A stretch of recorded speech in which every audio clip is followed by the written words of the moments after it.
Welcome, everyone, to session 4 of our 4-part AEP Playbook series. It's been a great 4 weeks talking to people, having follow-up conversations after these sessions, getting people connected with resources, and just having some unique conversations about ways that we can better prepare ourselves to have a really good AEP. And I think of all the sessions that we've done, I think today is the most unique.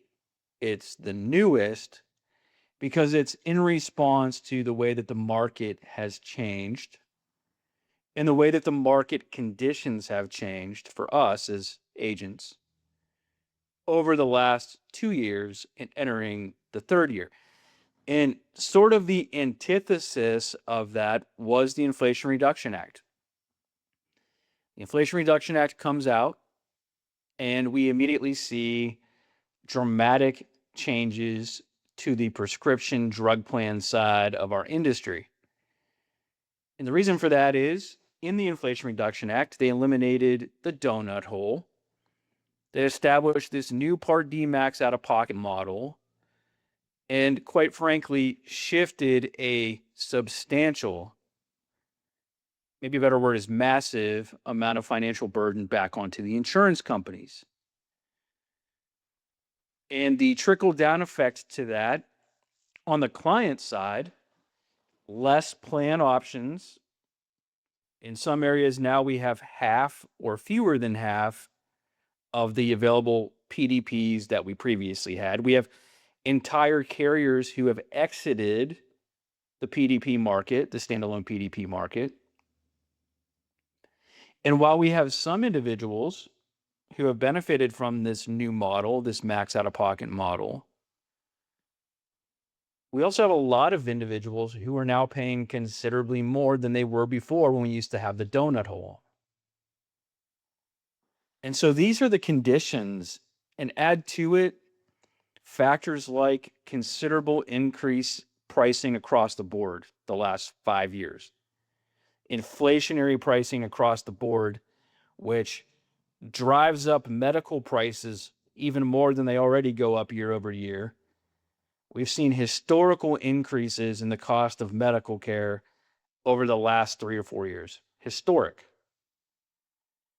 And so we've also seen things like just other economical factors increase in price starting 4 or 5 years ago on things that we get, consumer goods. Fuel pricing has been up and down with a lot of volatility over the last 5 or 6 years. And to some degree, COVID coupled with really dramatized political parties that just push the pendulum further and further from one another each time they take office, has just created a chaotic culture for all of us in any financial services sector. And the Medicare world that we all work and live in, those of you that work in the home and auto world, you know that this has impacted you as well. So we're dealing with market conditions and carrier reactions to market conditions. So with that understanding, with that baseline, one of the biggest adjustments that we've had to make as writing agents is we now may start the season with a carrier that tells us they're going to pay us commissions on a product.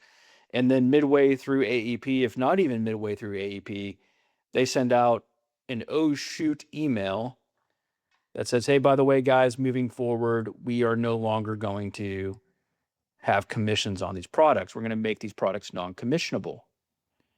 And that is a reactionary response because they maybe have overcommitted on their benefits and they're getting all of the enrollments in a market or a huge percentage of the enrollments in a market. And they're trying to mitigate that onslaught of enrollment. Okay. And that doesn't sound fair, does it? It sounds like maybe it's steering or maybe it's market manipulation. And maybe on some levels it is. But one really important consideration, especially with MAPDs, is these carriers are offering a lot of different services that accompany that Medicare Advantage plan. Things like 24-hour nursing or nurse care, where you can call in and speak to a nurse, or a nurse practitioner in many cases. And so they also have to look at that. If we forecast that we're going to take on 20% more beneficiaries this year, but because our plan in one area entices people like us, agents that have our clients' best interest at heart and in mind, to do significant numbers of enrollments into that plan, that carrier is responding in kind. Okay, I'm going to give you a really good example of a situation that happened last year. You have probably already seen news that Humana is anticipating 600,000 of their plan members being impacted by service area exits, okay? Or service area reductions. So between service area reductions and plan terminations, flat out plan terminations, forecasting 600,000 individuals being affected.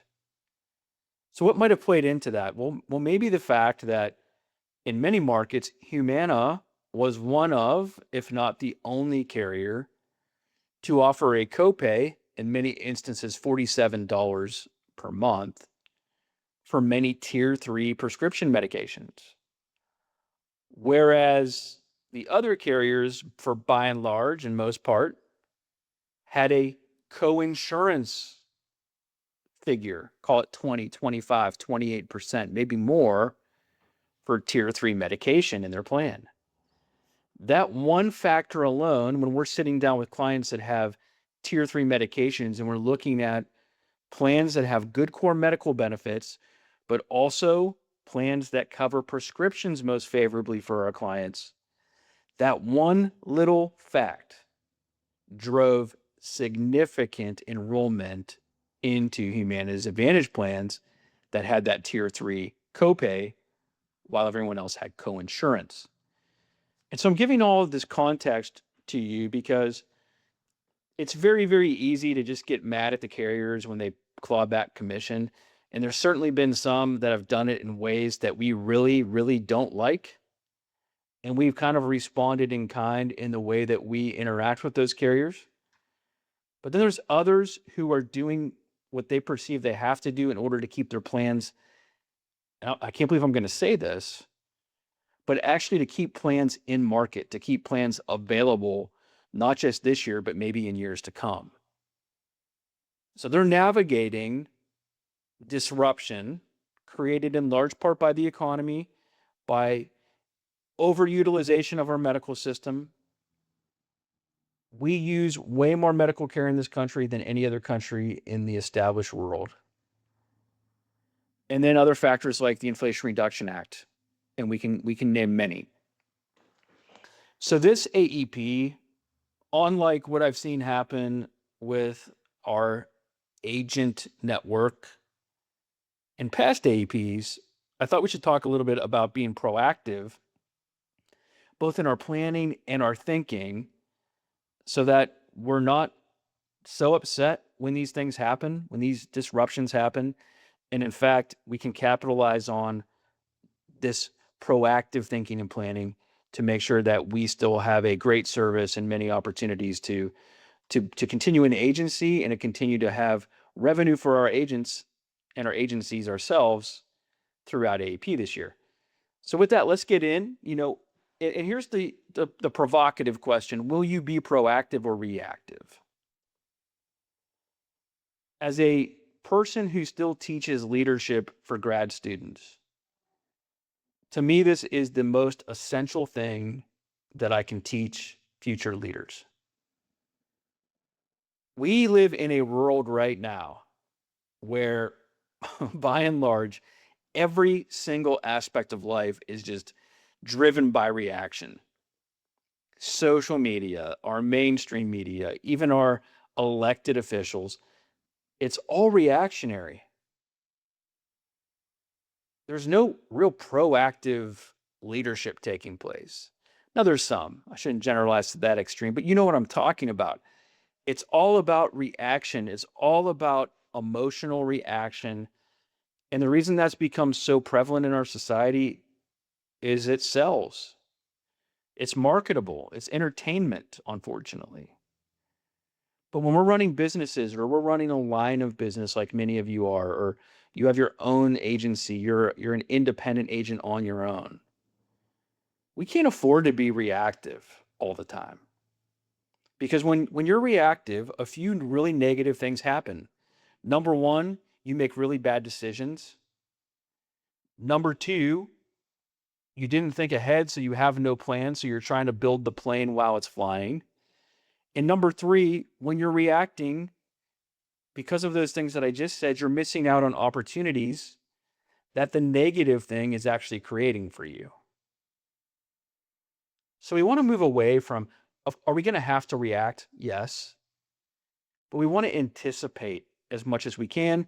We want to be proactive as much as we can. So today's session, just as I've done in each of the other 3 sessions that we've offered here on these Fridays, is we're going to look at 4 strategies for proactive agents and agencies.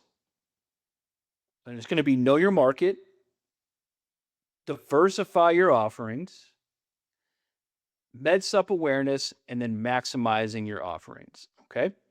So number 1 is knowing your market. And this is paramount. We've seen this play out over 3 years. It's paramount that you know your market. You cannot confidently recommend the right coverage if you do not understand the full Medicare Advantage landscape in every zip code that you serve. Well, wow, that's complex. Like, what if I serve multiple states? You got a lot of market research to do. And some of that is going to play out in real time as you sit down and meet with people and see things that are emerging. But if you wait, and some of you that serve multiple states, huge markets, it's somewhat unrealistic for you to look up every Advantage plan in every zip code. But what is realistic for you is to go to carrier first look events, carrier rollout events in those different states and regions to at least have broad understanding of how those carriers may adjust their plans and where the carriers believe their plans are going to be the most marketable and beneficial to your clients in 2027. But knowing your market means, to the extent that you can, knowing the full offering of MA and MAPD plans in your core area, in your core market.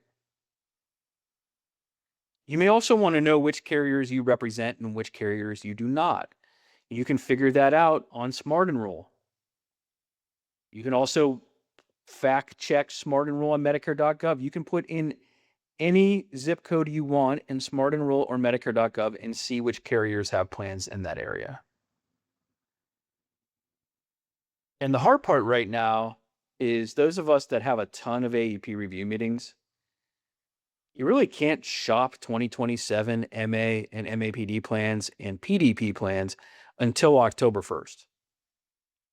That's the hardest thing about this. Like, we have to do crunch time market research as agents starting the first week of October while simultaneously starting to take appointments with clients. You can get ahead by going to first look events, carrier kickoff events. If you're in our area where we offer live TLC kickoff events in the areas that we have the largest concentration of agents. And the reason we can only do that is when you get beyond that, it's not market specific anymore. And so we'll do a training like this that's more of a big picture national kickoff virtually. But to get product knowledge, you have to go regionally, you have to go to the state level with the carriers. It's the best way to do it.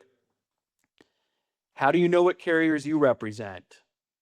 Check your list. Who are you ready to sell with? Make sure you're ready to sell with those carriers. And if you have business with a carrier, do not let that certification and appointment lapse, or you could lose your commission. Knowing which plans in your market are commissionable or non-commissionable. When you do a plan search in Smart Enroll, this is where it has huge advantage to Medicare.gov. It shows you which plans you're licensed to sell or not, and which plans you will receive a commission for or not. So that is giving you valuable market research right in TLC's exclusive enrollment platform. In addition, we have to have a really good sense in our market about premiums, max out-of-pocket amounts, copays, major medical benefits. We want to know the important provider networks in our market. Who are the doctors or the hospitals that our client absolutely cannot live without? And same with like preferred pharmacies and drug coverage differences. What are those options in our area? Simultaneously, we want to be looking for specific plans and opportunities for specialized markets, our veterans. Those MA only plans being a really good fit for those people that get all of their prescriptions and medical care at the VA. Can we be helping them get an MA only plan if they have Part A and B and getting them a Part B give back in addition to additional coverage options without adversely impacting their VA benefits? Low income subsidy individuals. Have we beefed up on our training on what that is? If you don't know what it is, go to one of the carrier sites like United Healthcare, get into their training library and look for an LIS training or an extra help through Social Security training or a veterans training. They're all there, virtually recorded.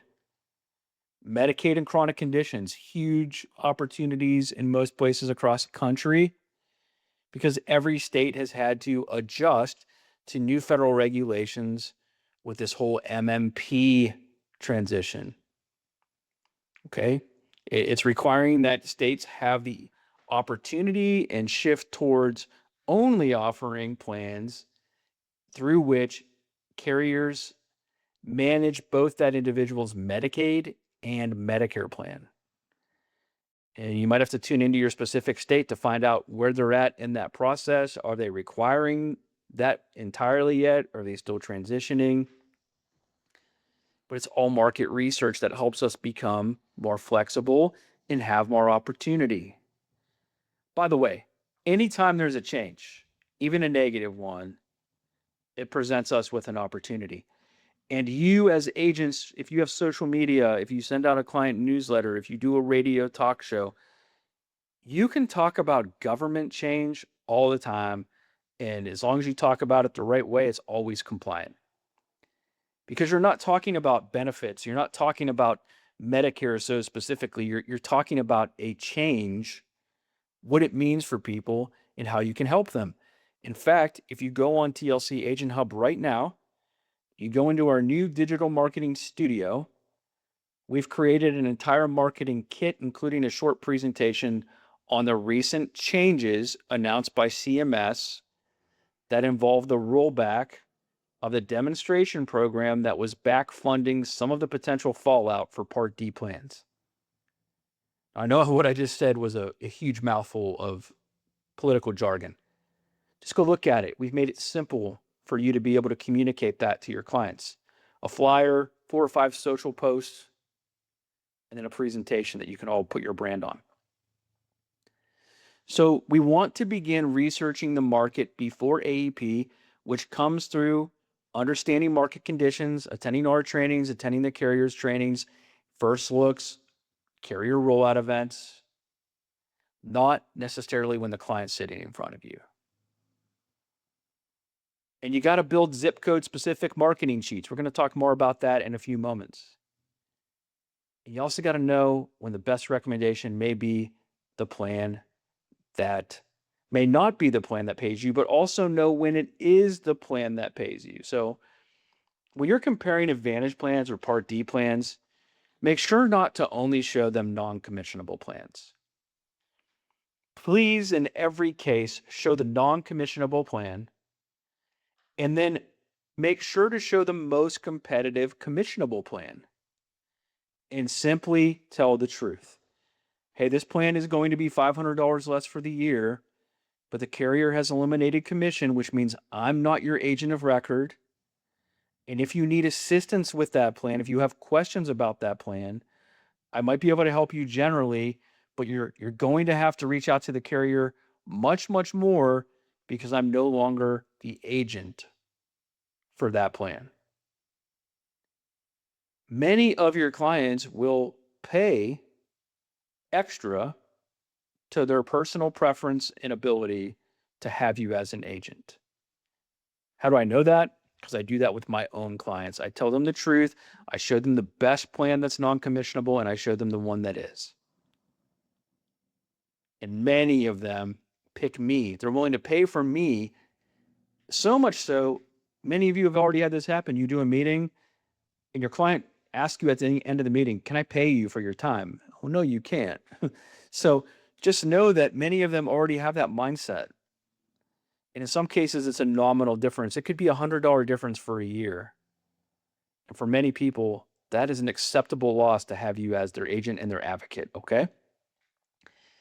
Always be able to explain why one plan fits better than another. And this comes with knowing how to interview your client. Are you getting to know their true needs? Do you really understand their lifestyle and whether or not they travel? Do they have a vacation home? Do you know of any upcoming medical needs that they might need to address? Do they maybe go stay with a family member, like to watch grandkids for 4 or 5 months a year? And so that also can be a determinant beyond price. Network can be a determinant beyond price and commissionable or not commissionable. How about customer service? We have a carrier in Ohio who for many years I put many of my clients in because even though it was a little bit more per month, the customer service was all local. They weren't calling the Philippines or Taiwan or somewhere else across the globe. You can learn about those plan benefits, and I know I keep saying this, through your carrier presentations, the virtual and the in-person in your area kickoffs and first look events, whatever they may call those. But you have to know your market. So one thing that I routinely do with Med Advantage is I make myself a zip code driven or area driven.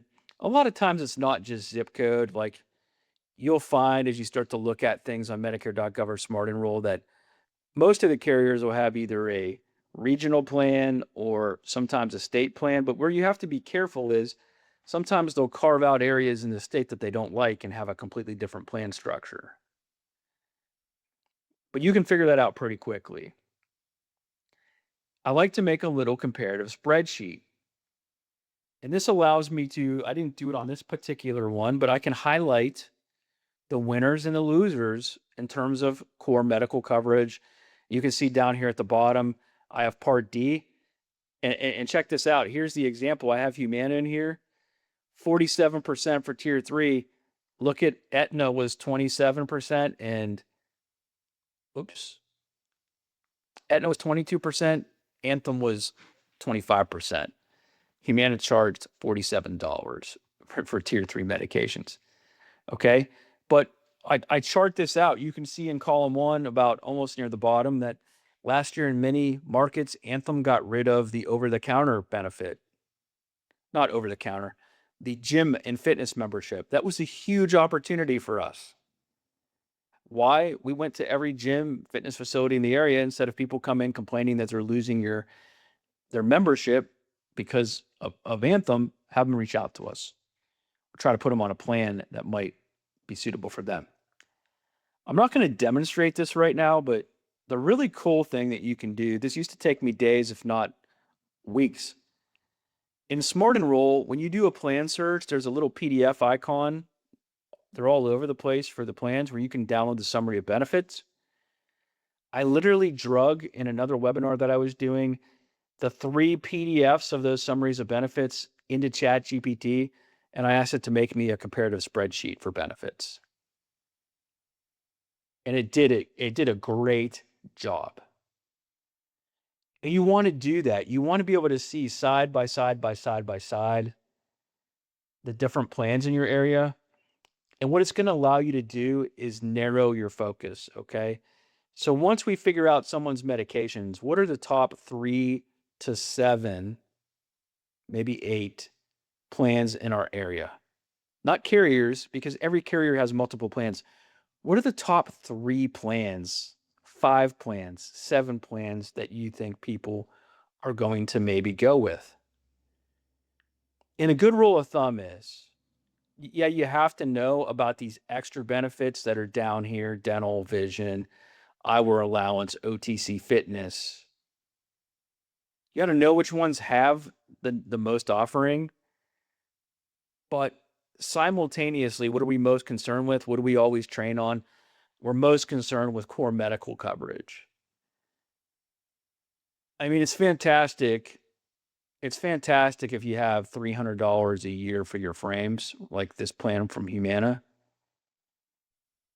But now you have an 8-day hospital copay at $345 a day, where this plan in the middle has a 6-day hospital copay at $295 a day, or this plan has a $395 copay for 3 less days than the Humana plan. We're here to help you with your medical insurance first, and if there's abundant extras that coincide with your medical insurance and your prescription coverage, fantastic. But as we get into the season, you can start to chart out a spreadsheet like this at those first look events from the carriers. They'll give you a teaser of their benefits. You can start to get a rough idea of what looks competitive in your market.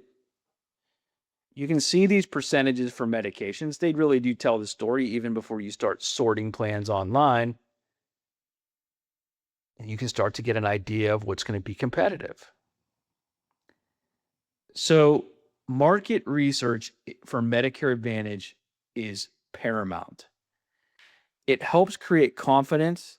It helps you become credible. It helps you with better recommendations for your client.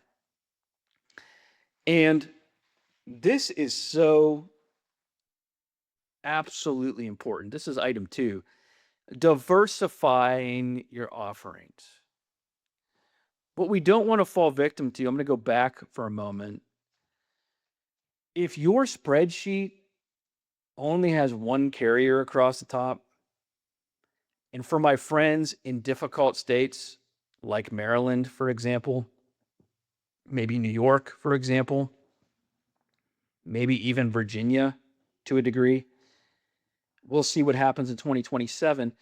Unless you're in a starved market where there's only one good carrier that has 2 good plans, your comparative sheet, your market research should not be with one carrier. And the reason is the whole antithesis of this presentation. We need to be proactive about the fact that carriers that are offering commission on day 1 of AEP, come day 30, they might not be offering it. And what I've seen happen every single year is agents only focus on one carrier. They know that carrier's plan is the one that they like. They identify that as being the most competitive plan, but they miss the fact that there's 3 other plans that are super close. And in some cases, those super close plans might be better for clients based on individual personality characteristics, where that client lives, what that client's needs are. So you need to diversify your offerings to be proactive. We don't want to fit the same client into 1 or 2 plans exclusively. And again, my disclaimer is, in some markets, that is going to happen. You are going to be putting people largely into a plan because that might be the only plan or the only competitive plan.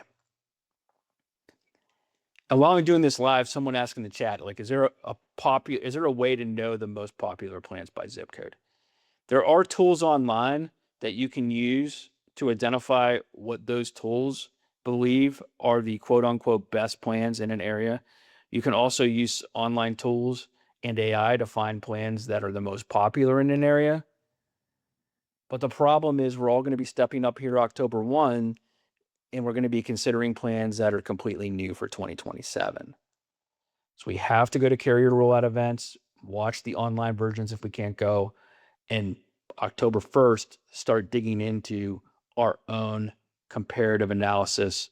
Like I said, by downloading those plan PDFs, maybe doing scenario-based. I'm going to do a webinar on how to do scenario-based market analytics for you as we get closer to October 1. So you can kind of go in and test the market a little bit yourself. But you got to be really, what's the right word I'm thinking of here? Cautious about using even AI and online tools to prescribe for you what might be the best plan in the area. Because they all have different facts and features that might benefit one of your clients where your client is unique and that online tool isn't going to know that. Only you are as the broker. But we want to diversify our offerings. We don't want to become overly dependent on a single carrier. We never want to confuse, and this is such a good statement, familiarity with suitability. Like I know agents who they are so married to one carrier and that carrier's product. And while that is good, it's a good product from a good carrier. I know enough about the plans in their market to know that some of their clients they could have done better for. And here's a really good example.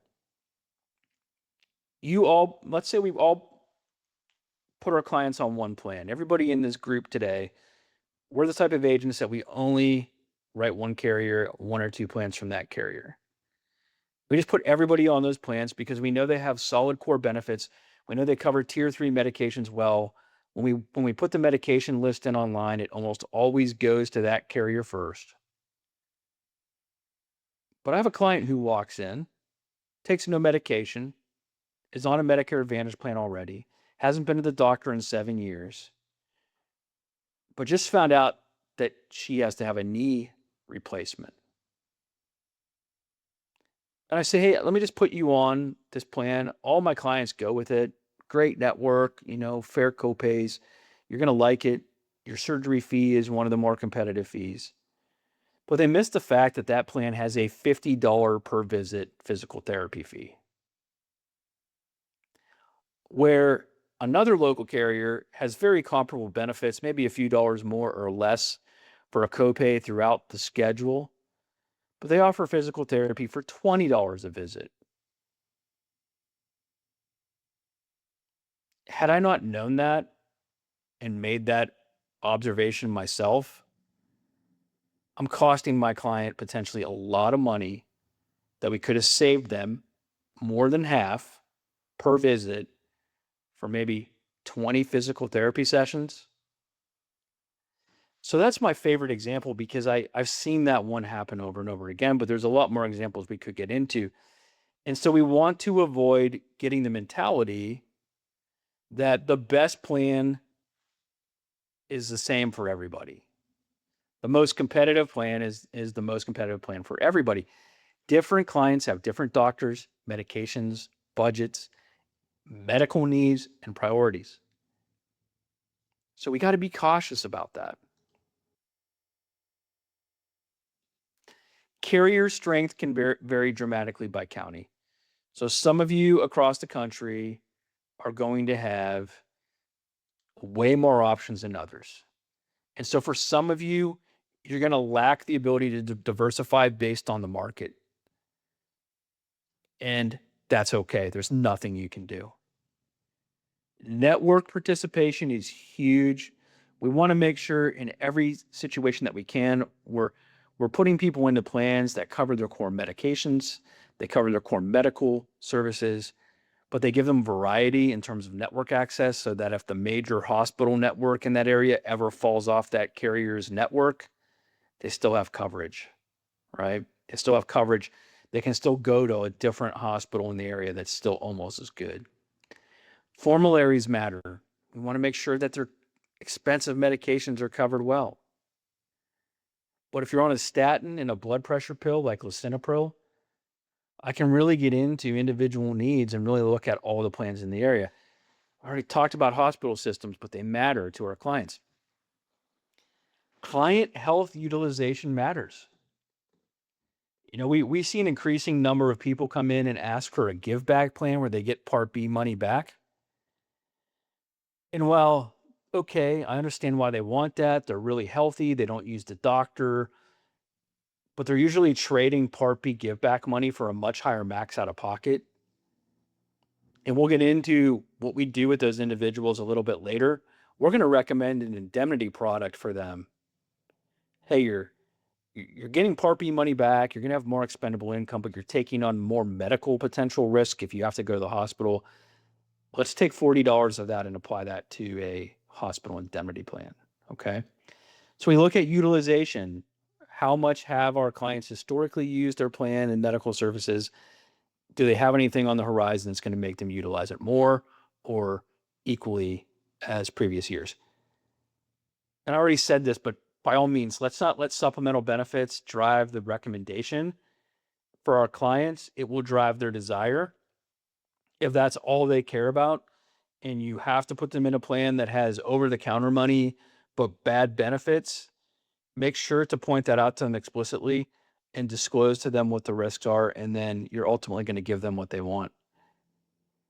Learning the strengths and weaknesses of your carriers by talking to your clients.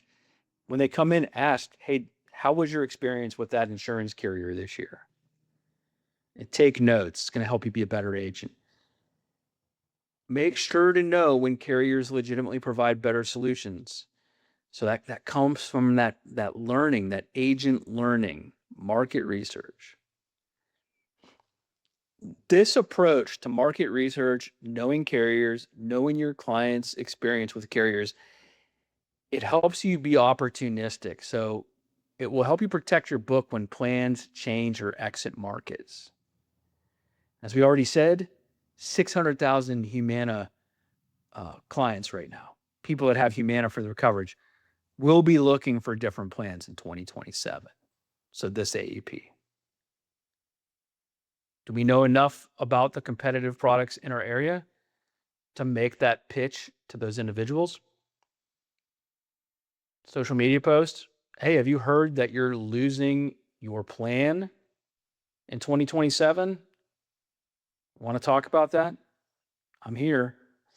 Broad market knowledge makes annual reviews more meaningful, and your value is your expertise, not your relationship with an insurance carrier. Okay, you guys don't know that. So the key message for diversifying your offerings is being loyal to the client, not the plan, not letting your loyalty to one plan become a liability. Because if you do, and again, excluding those of you that have very limited options in your market, if you have 10 carriers in your market and 70 Advantage plans and you only write 2, and you never take the time to learn what the other carriers are offering, and that carrier goes non-commissionable, sorry. Telling you today how to be proactive to get ahead of that likely potential. Okay? The work takes the work. To do this well, you have to be informed just like any other insurance product. If you're new to an agency and you're listening to this, you work in an agency that writes other product lines, let's say home and auto, go ask your colleagues how hard it is when a carrier makes a massive adjustment to a plan and they get crushed on the phone by people that want their assistance. There's a question in chat. Can you say prior to 10/1 that Humana members will be affected, or do you have to wait till 10/1?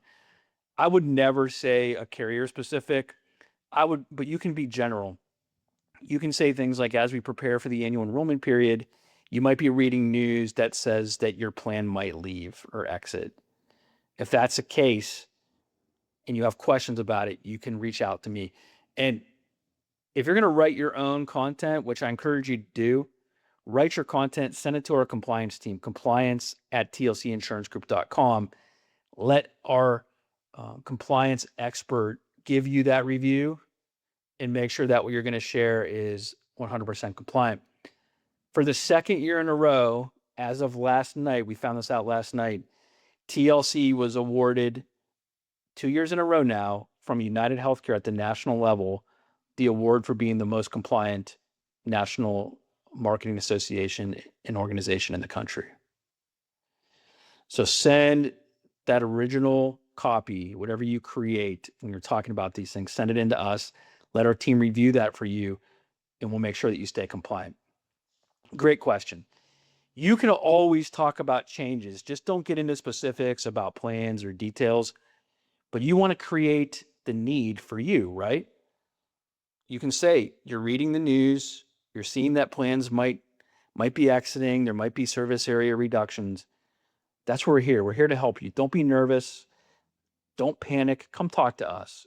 Come talk to Whitney. Come talk to Genevieve. Come talk to Katie. Key message. We just talked about that. Let's go into this is huge. If you have a lot of med sup clients and you've kind of been zoning out because I can talk a lot, please dial in right now. You got to be aware of your med sup book of business. All of you are probably, if you've been in this market for a while, sitting on med sups that have stopped paying you commission. Maybe you're in a birthday rule state or one of these like crazy enrollment states where you can change plans all the time with no medical underwriting. You have a big opportunity in AEP. So the big thing about when you service your med sup clients during AEP,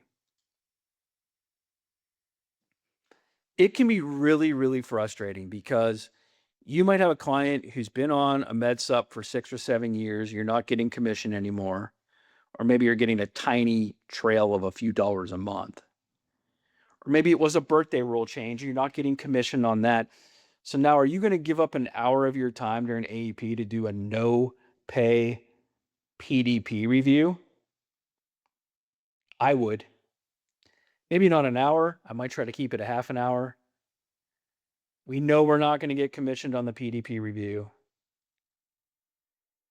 However, here's one thing I don't want any agent that we work with to do. Please don't tell your client to call the PDP company for a review or say, well, just go on Medicare.gov, put your medications in, and then when you see which plan you should enroll in, go ahead and call that carrier and they'll help you enroll. Because you know what a lot of carriers are going to do? Give you one guess. Well, hey, thanks for calling XYZ carrier about your PDP plan. Let me get you over to somebody in sales. What's that person in sales going to do? Well, hey, thanks for calling in for your standalone PDP. Well, I got you. Do you want me to explain to you about how much dental coverage and extra benefits and over-the-counter money you can potentially get on a Medicare Advantage plan? Well, sure. Yeah, go ahead and tell me about that. Not everybody's going to say that, but what if 10% of your book of business does that? So, this is the hard part about AEP in this climate. You still want to, if they're asking to meet with you, you should still give attention to your med sub clients, even the ones that aren't paying you, even though you know if you counsel them on the PDP side, you're not going to get compensated. Because there's a couple reasons why, right? Number one, commission shouldn't always be the first question in our mind, but it should be a question.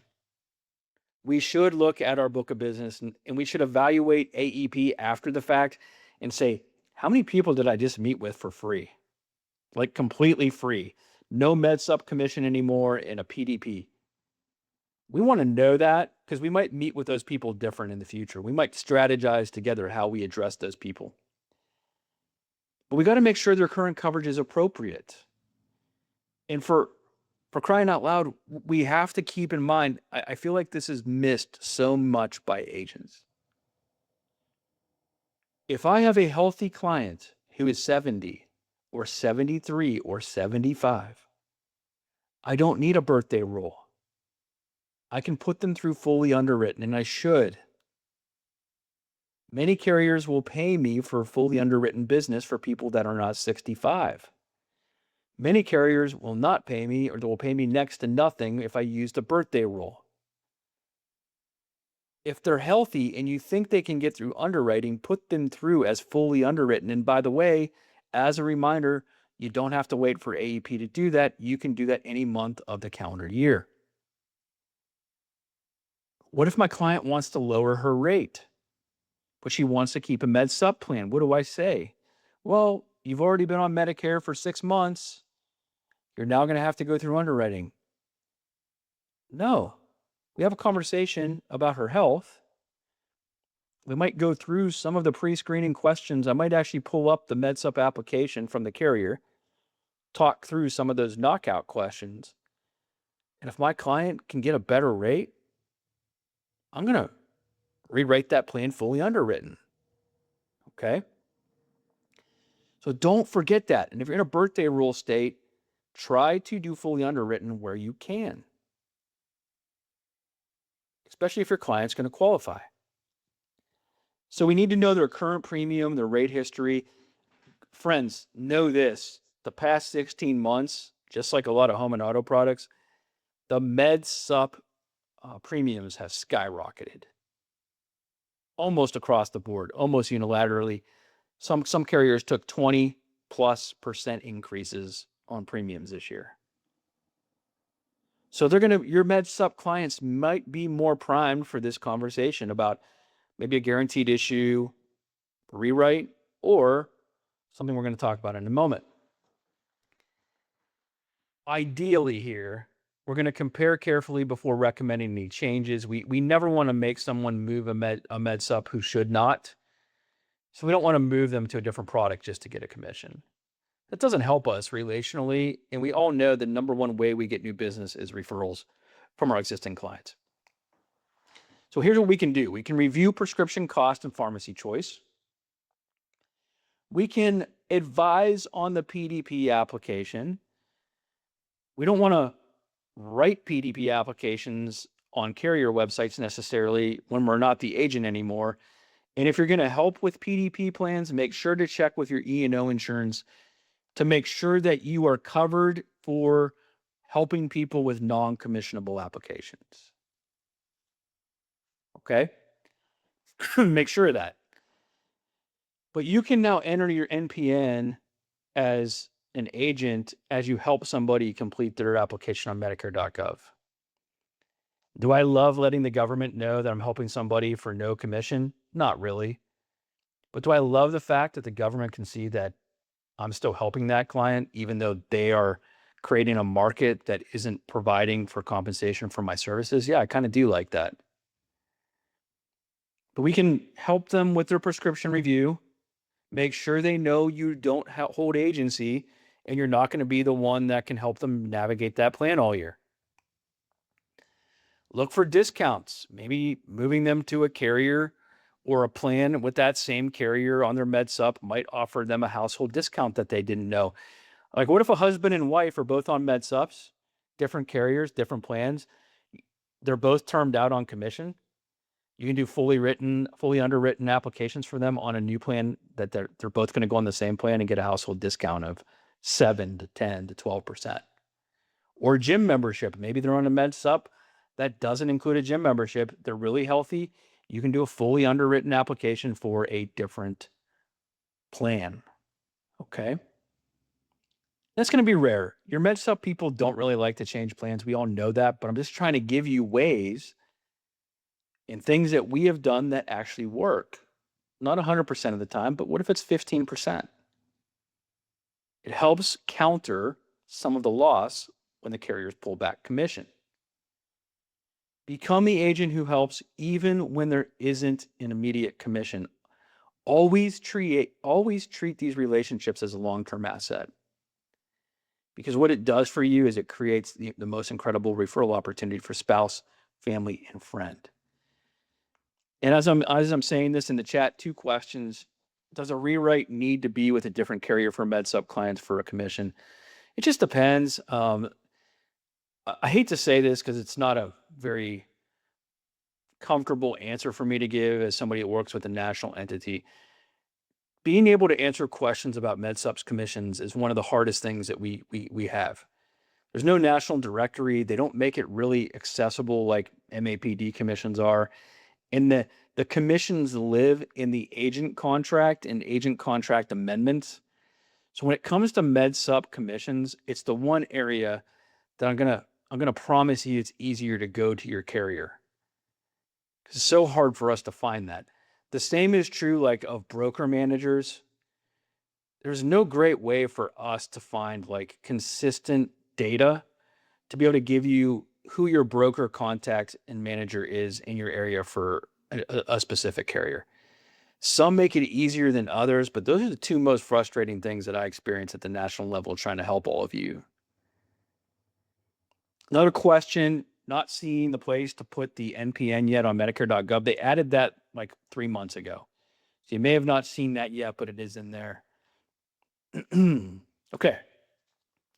So if you don't already do this, I made this using AI. I always try to tell you what I made with AI. Everything else I make myself, but I'll point out to you the couple things that I make with AI. I do this on a legal pad and in a lot of meetings with my MedSup clients.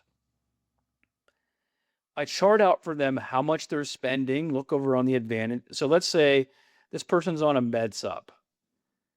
They have $350 a month premium, $202.90 is their Part B, $18 vision plan per month, $40 dental plan. Their total monthly premium is $610.90.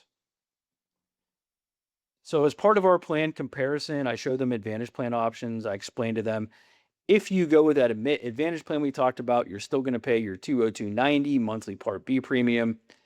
So your total monthly premium is $202.90, over $400 less than the premium that you're paying now. And for me, this is the most important thing.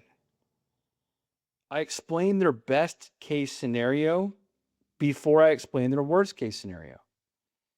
And their best case scenario means if you go through the calendar year and you have no major medical expenses out of pocket, what did you spend?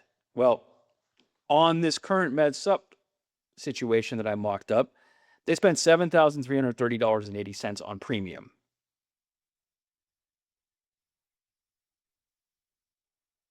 Okay. On the Med Advantage, they spent $2,434.80 on premium. By the way, primary visits, all no deductible, right? Primary visits are zero. Annual wellness visits are zero. Maybe I want a plan where blood work is zero. Vaccines are zero. So your best case scenario is you shift to Advantage. In 12 months, you save almost $5,000. You still get your routine care at no out-of-pocket cost. And then I shift into what's your maximum risk. Go back to their current model. Well, your maximum risk is $7,333, Part B annual deductible.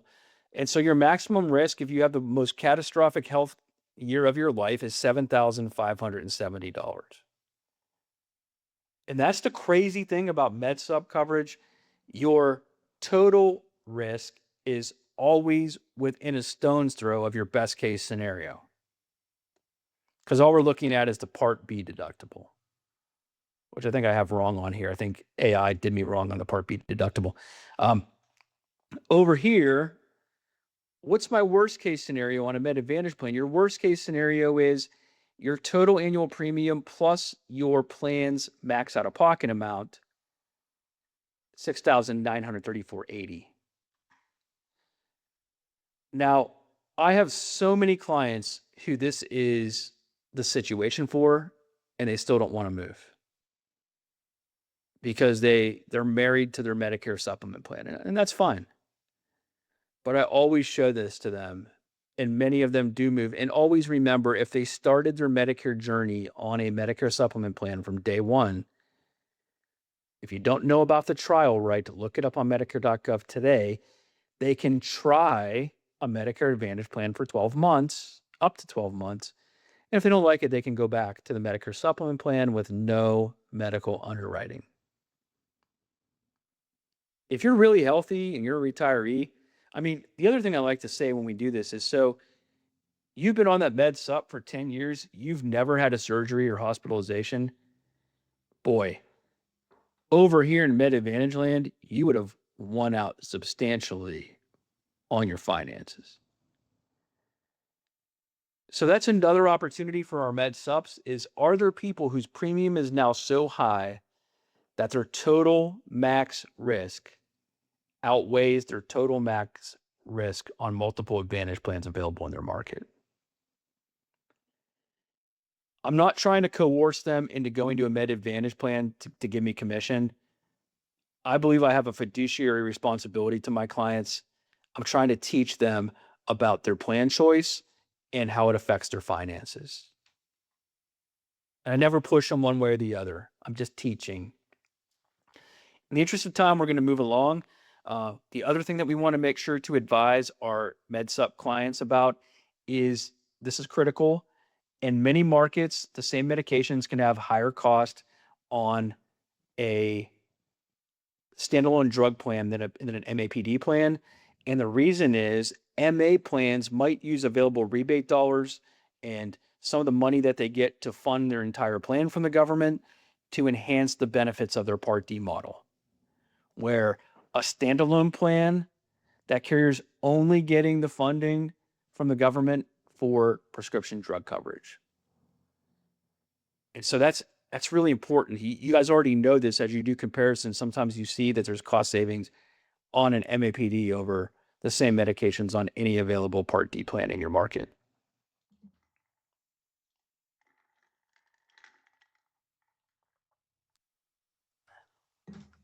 So the key message, MedSup awareness. Sometimes the best sale you make is recommending no change, but not always. And that is so true. Always do what's best for the client, even if it means you're not going to get compensated, because they will tell everybody about you. This is a 2, 4, 6, 8. If you maintain good relationships with your clients, and then when you schedule them to come see you for a review, invite them to bring 2 or 4 or 6 or 8, 10 other people with them. Tell them you'll block out the time for their friends and family members to join you in that meeting. Go to their deck at their house with a pizza and do the meeting for 8 or 9 neighbors and family members. If I live this, right? Educate the client, let them make the choice, always do what's best for them. I benefit from this. As I've told you in many trainings, multiple agencies that I work with that have a huge number of clients, we track how they get new business every year. Overwhelmingly, every single agency, over 90%, comes from referrals from current clients. Lastly, but not of minimal importance, is to maximize our offerings. So we already know we're going to face challenges with non-commissionable products like PDPs, maybe even Med Advantage, maybe even MedSup clients that are falling off 6 or 7 year commissions and then trailing. Medicare should be part of a broader client relationship. Listen for needs rather than forcing additional products. Things like dental and vision. Do they really need that? Many of them will come right into the appointment and tell you that they have dental needs and they want to get dental coverage. We have carriers, we have exclusive products with TLC that you can write for dental and vision. Oops, I have a typo here. That should be indemnity. Hospital indemnity, I underlined it and spelled it wrong. How about that, Dave? Hospital indemnity is a really important product to be aware of if your client is going with Med Advantage, or even for those, if you do health insurance for people that aren't yet 65, it can even help them a lot. I underlined it because I actually believe in it. It's not an add-on product for me to make more commission. If you're on the fence between a MedSup or a Med Advantage as a client in that initial meeting, you're not sure what you want, a nice middle ground can be a Med Advantage with an indemnity plan. And with most indemnity products, you can choose coverage line items. We like to use a couple of different carriers, but I really like GTL for newer agents, Guaranteed Trust Life, because they have a tool that allows you to select the Advantage plan in the quoting process and see where the vulnerabilities are for your client. With that person being in their 60s, it's guaranteed acceptance, guaranteed issue. It's not that expensive either. So the way that I approach the presentation to my clients is we recommend 2 different coverage models here. We're going to show you both. One is original Medicare, with a Medicare Supplement plan and a Part D plan. And some agents will say, and standalone dental or vision. I don't always do that, but there are many agents who do. Okay. The other option would be a Medicare Advantage plan with an indemnity plan. So we like to build that into the presentation because we want to help them protect their risk. That's what insurance is all about. If you can get someone a hospital indemnity specifically, it covers their per day copay on their Med Advantage plan, maybe a little more for $30 or $35 a month, and their Medicare Advantage plan is zero. That's a pretty rock solid plan if their drugs are covered well and you have a good network. We also can do cancer and critical illness. Some people do final expense, life insurance, long-term care.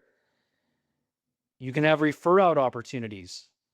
So we've done some training on referral partners. Have a menu that you can give your clients for all the people that you work closely with. Financial and retirement planning referrals, wealth. If you don't do wealth, if you don't have a partner and someone wants to do an annuity, you can actually work with TLC to write that annuity. Our team does the writing and the work and the research, and you get commissioned for that pretty substantially, I might add. So we want to maximize our offerings. If you work in a home and auto agency, personalized agency, you have to know the other products that exist in your agency so that you're just heads up based on these conversations. Now, importantly, I can talk about dental, vision, and indemnity in a Medicare meeting. I can't talk about home, auto, life insurance, wealth, finance. I can talk about referrals. I can have a referral menu. But what we encourage you to do is keep Medicare marketing and unrelated product discussions separate. Have a folder. Have a folder as a welcome kit. Have a little letter that you type talking about you, how you want people to get in touch with you after the meeting. And if you're in a home and auto agency, you can put a folder together that has other products available. Okay, if you do annuities, you can have an annuity flyer in that folder. You can't talk about it and sell it in that Medicare appointment, but you can have that in a folder for them to look at. You can ask about that on a follow-up call to check in on them 2 or 3 weeks later. But we can do indemnity and vision and dental and those associated Medicare products in that Medicare conversation meeting. Okay, so really, really important. We want to give clients reasons to interact with us throughout the year, not just during AEP. In a previous session, we talked about the why. Like, these are all reasons. I'm not going to talk about this because we're already over 2 hours today, but 1 hour rather. This is the why. These are things that are motivational to get people to come talk to you. This was in our first or second training in this series that we did. Go back and check that out. We talked about this infographic. Because a key message here is not just to sell more things. The goal is to solve problems, to solve more problems for our clients. We absolutely want to maximize our offerings, become fluent in indemnity, become fluent in vision and dental, become fluent in other products offered in your agency, and know how to compliantly market those products. Like I said, some of those can't be done during the Medicare appointment, but they can be done in a variety of compliant ways. You are allowed to walk people through your agency and introduce them to your team. You can give a tour of your agency. You can have a folder of the different products. You can have flyers in your waiting room or brochures in your waiting area if you have an office for other things that your agency does. And you and your team can follow up and talk about other ways that you can help solve more problems for your clients. Question in the chat. Can I take a pizza to their house if it's a sales type thing? Like, are we taking apps and things like that? There's some compliance red tape that you have to work around. You have to register certain events. So there are some ways to work around that. If you have the opportunity to do that, reach out. We'll help you figure out what you're allowed to do and what you're not allowed to do. And the last question from the chat for today that I'm going to handle on the recording is, can we sell indemnity plans to individuals who are part of a group health plan we sold? Absolutely. I mean, if you have a group health plan, our dental plans, you can sell those to small groups through the exclusive emeritus plans that TLC has. You can offer indemnity products through various carriers that we have to the individuals who are part of those groups, as long as those groups are, I would make sure the group is willing to have you do that, because sometimes they have specialists that they already work with for ancillary benefits. That's going to be the end of it for today for the recorded portion. I hope you enjoyed our 4-part series. For those of you here live, I'll stick around for a few moments and answer any questions that you might have.